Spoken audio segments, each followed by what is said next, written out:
the time we hit the ground, and we hit the ground pretty heavily, the plane spun around and twisted, and we were thrown about. There was a great deal of chaos immediately inside the plane. And the cabin was filled with smoke. Yeah, the smoke was now coming up the aisle very quickly. Thick, black jet fuel smoke, thick and noxious. And Susanna said to me almost right away, "I'll never make it. I'm choking already." Alan Lokos and his wife Susanna were on vacation when their plane crash-landed in the Southeast Asian nation of Myanmar on Christmas Day 2012. Alan managed to get his wife out of the plane, but when it was his turn to escape, I caught my foot on something, and I was stuck there. So in a nutshell, I was now standing in fire. even though he was engulfed in flames, Lokos didn't panic. Do you think that came from meditation? Oh, absolutely. You're in fire, so it's a frightening situation. But there was also a sense of calm with that. Lokos, a practicing Buddhist and experienced meditator, made it out. But with burns covering 33% of his body, survival was a long shot.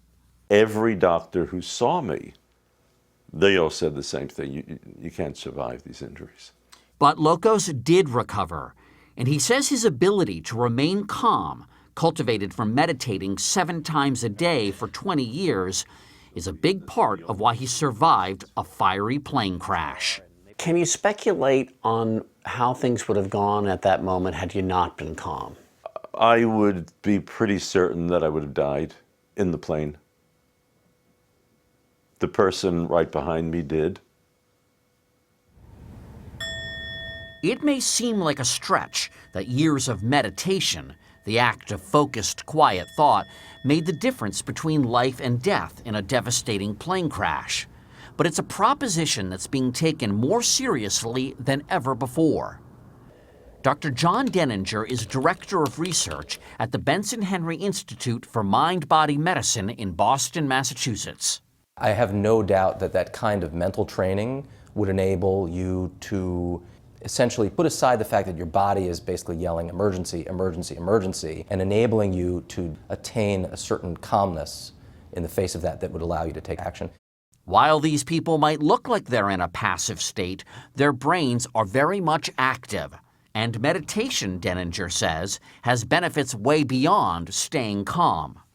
True or false, meditation can help you lose weight. True. It can help you lower blood pressure. Absolutely true. Meditation helps with irritable bowel syndrome. True. It helps you sleep better. True. It can help you quit smoking. True.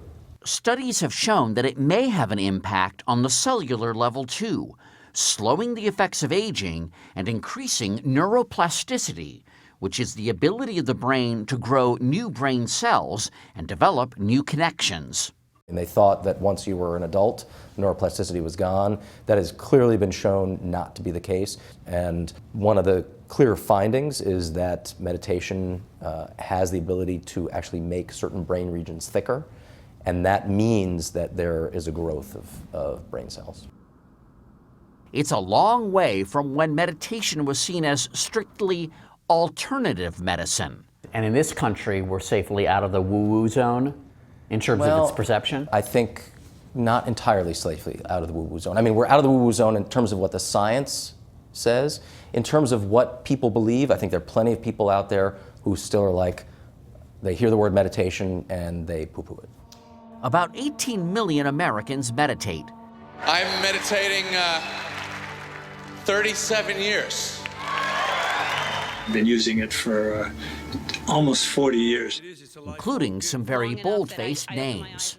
I started meditation on July 1st, 1973, on a sunny Saturday morning at 11 o'clock. One of them is director David Lynch. You remember not just the date, you remember what the day was like. I remember it as if it was yesterday, and it was so beautiful. I've been meditating twice a day for over 41 years and never missed a meditation. It might come as a surprise to learn that Lynch, the director of such dark movies as Blue Velvet and Mulholland Drive, calls himself a, quote, Blissnini.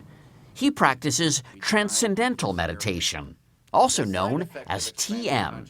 So people see things like stress, traumatic stress, tension, anxieties, sorrow, depression, hate, anger, and fear start to lift away. So it's like pure gold coming in from within and garbage going out. For Lynch and its adherents, TM and its repetition of a personalized mantra You will unfold your full potential. can help free the mind from what he calls the rubber clown suit of negativity. It's suffocating, it stinks, it's heavy, and you start meditating with transcendental meditation from a legitimate teacher, and that clown suit will start dissolving, and you'll feel so good. And that's more than just talk. In 2005, he began the David Lynch Foundation for Consciousness-Based Education and World Peace. One of its goals? To teach students, like the ones at this school in Los Angeles, how to meditate. Like sometimes in the morning, I don't want to come to school. You don't want to come to school? I don't. That's the way I felt. Take the meditation. It makes me want to come to school. Did anybody here, when you first heard about meditation, think, okay, that sounds kind of weird? I did, honestly. Yeah. Betsy, Marie, you both did? So did I. Anna, you did too? I thought it was like, when you cross your legs and you hold your hands. I thought we would have to do that. Twice a day for 15 minutes, these students meditate. After that, it just helps me keep my day going. That's everything that's bad, like, go away. And I just think of the positive things. It makes me become, like, more, I don't know, like, become more happy within myself, and, like, I become, I guess, more patient with others. When I'm in a better mood, my family's in a better mood. I don't argue as much with my sister. But when I get home after I meditate, I'm just in a good mood. I feel better about the day. Nothing bugs me. Principal Jennifer Garcia says her school, like 43 others that have adopted the program, has changed for the better. Kids are calm and they're not taking stuff out on each other. And they're really engaged in wanting to be helpful with each other. It's a different place. Allow a sense of ease to come through the body. Alan Locos never expected to get back to this place. He resumed teaching his weekly New York City meditation group only 4 months after the plane crash that almost killed him, and almost a full year before doctors expected him to be on his feet at all. If it happens to help save your life in a plane crash, that's terrific.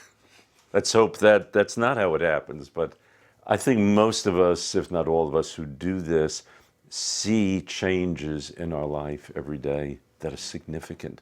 And for me, that's just great.